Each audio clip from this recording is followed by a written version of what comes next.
రాష్ట్రమంతా బతుకమ్మ సంబరాలు ఘనంగా జరుగుతున్నాయి. రంగురంగుల పూలు పేర్చి ఆడిపాడుతున్నారు. పూలతో పేర్చే బతుకమ్మలో అద్భుతం దాగుందంటున్నారు ఆయుర్వేద ప్రొఫెసర్స్. బతుకమ్మలో వాడే పూలే కాదు, ప్రసాదాలతో ఎన్నో ఉపయోగాలు ఉన్నాయని చెబుతున్నారు. బతుకమ్మను పేర్చడంలో ఎక్కువగా ఉపయోగించే పూల ఔషధ గుణాలు ఉన్నాయంటున్న ఆయుర్వేదిక్ ప్రొఫెసర్ డాక్టర్ ఉమా శ్రీనివాస్తో Kalpana face to face.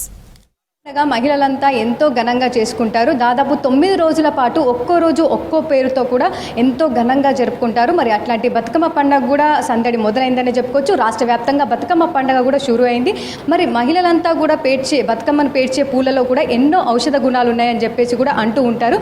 So ఈ బతుకమ్మ పండుగకు సంబంధించి కూడా మహిళలంతా కూడా ఎంతో ఘనంగా జరుపుకుంటూ ఉంటారు. పూలు కూడా వాడే పూలు కూడా ఎన్నో రకాల పూలు వాడుతూ ఉంటారు. సో వాటి వల్ల ఎట్లాంటి ఉపయోగాలు ఉన్నాయి, ఎట్లాంటి ఔషధ గుణాలు ఉన్నాయి సార్? అమ్మ, మీరు చెప్పింది చాలా వరకు నిజం.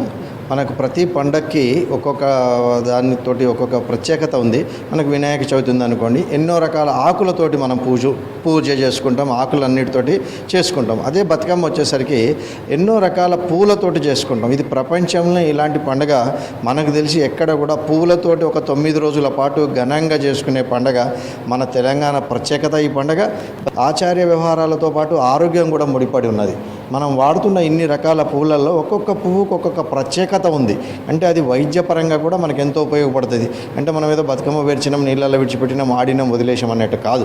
ప్రతి పువ్వు మనం ముందు ఈ గునుగు పువ్వు తీసుకున్నట్టయితే గునుగు పువ్వులను కేసీ అంటాం మనము ఇంగ్లీష్లో అయితే. కానీ ఈ గునుగు పువ్వులతోటి దాంట్లో ఉండే యాక్షన్ ఏంటంటే యాంటీ మైక్రోబియల్ యాక్షన్ ఉంది, యాంటీ బ్యాక్టీరియల్ యాక్షన్ ఉంది, యాంటీ వైరల్. అంటే ఆ గునుగు పువ్వులు ఎక్కడైతే ఎక్కువగా ప్రత్యేకంగా ఉంటాయో ఆ ఏరియాలో కొంత బ్యాక్టీరియా, వైరస్ కూడా రావడానికి అవకాశం లేదు.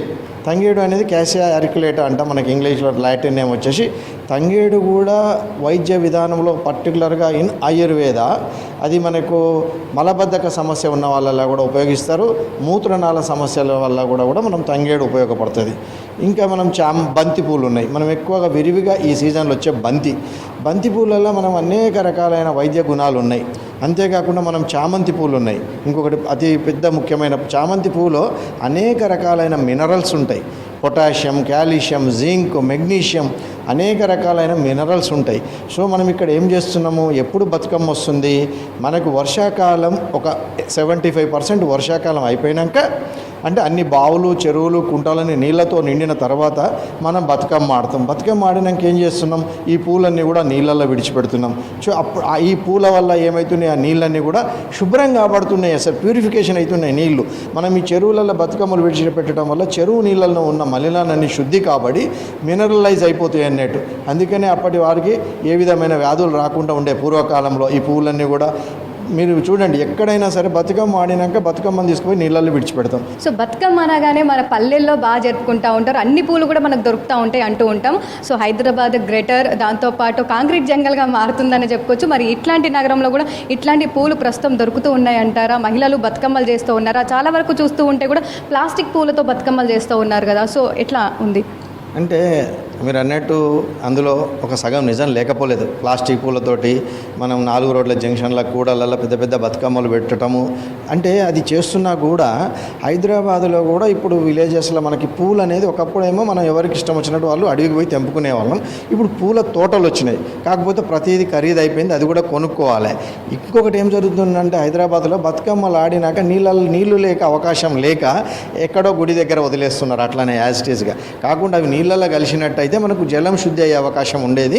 ఇక మరీ ముఖ్యంగా చూసుకోవాలంటే సో ఇప్పటికే బతుకమ్మ షూర్ అయింది. దాదాపు ఈరోజు 3వ రోజు కూడా అందరూ కూడా పూలతో బతుకమ్మను పేరుస్తూ ఉన్నారు. అయితే ఏదైతే ఈ 9 రోజులు ఆ పూలను పట్టుకోవడం కావచ్చు, చేతులతో ముట్టుకోవడం, పేర్చడం, దాంతోపాటు స్మెల్ చూడడం వల్ల కూడా ఉపయోగాలు ఉంటాయా?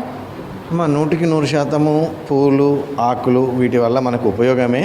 ఎవరో కొద్ది మందికి, అంటే 1000లో ఒకరిద్దరికి పోలెన్ ఎలర్జీ అని ఉంటుందమ్మ, పూలను డస్ట్ ఎలర్జీ లాగా.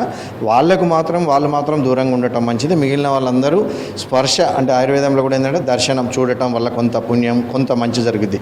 స్పర్శ అంటే ముట్టుకోవటం వల్ల కూడా కొంత, ఈ పువ్వులను, ఆకులను ముట్టుకోవటం వల్ల ఏదైనా బ్యాక్టీరియా కానీ వైరస్ కానీ అది ఆల్రెడీ మన మీద ఉన్నట్టయితే, మన ఇంటి పరిసరాలలో ఉన్నట్టయితే అది ఖచ్చితంగా మనకు మంచి జరిగింది ఈ పూలను ముట్టుకోవటం వీటి వలన. అయితే చూస్తూ ఉన్నాం కదా, ప్రతి పండగ వల్ల ఓ ఉపయోగం, ఓ రీజన్ అయితే ఉంది. అందుకే మన పూర్వీకులు మన సంస్కృతి సాంప్రదాయం నమ్మాలని చెప్తా ఉన్నారు. దాంతోపాటు కూడా ప్రస్తుతం ఉన్న పండుగలకు సంబంధించి కూడా ప్రతి పండగ సెలబ్రేట్ చేసుకోవాలని, ప్రతి పండగ వల్ల ఓ ఉపయోగం ఉందని చెప్తా ఉన్నారు. అందులో భాగంగానే బతుకమ్మకు సంబంధించి కూడా 9 రోజుల పాటు చేసుకునే బతుకమ్మ పూలలో కూడా ఎన్నో ఔషధ గుణాలు ఉన్నాయని చెప్పేసి అవి వాడే మహిళలు ఏవైతే బతుకమ్మలు పేర్చడానికి పూలు వాడతారో వాటి వల్ల కూడా వాళ్ళ ఇమ్యూనిటీ పవర్ పెరగడంతో పాటు ఆరోగ్యంగా ఉంటారని అయితే చెప్తా ఉన్నారు.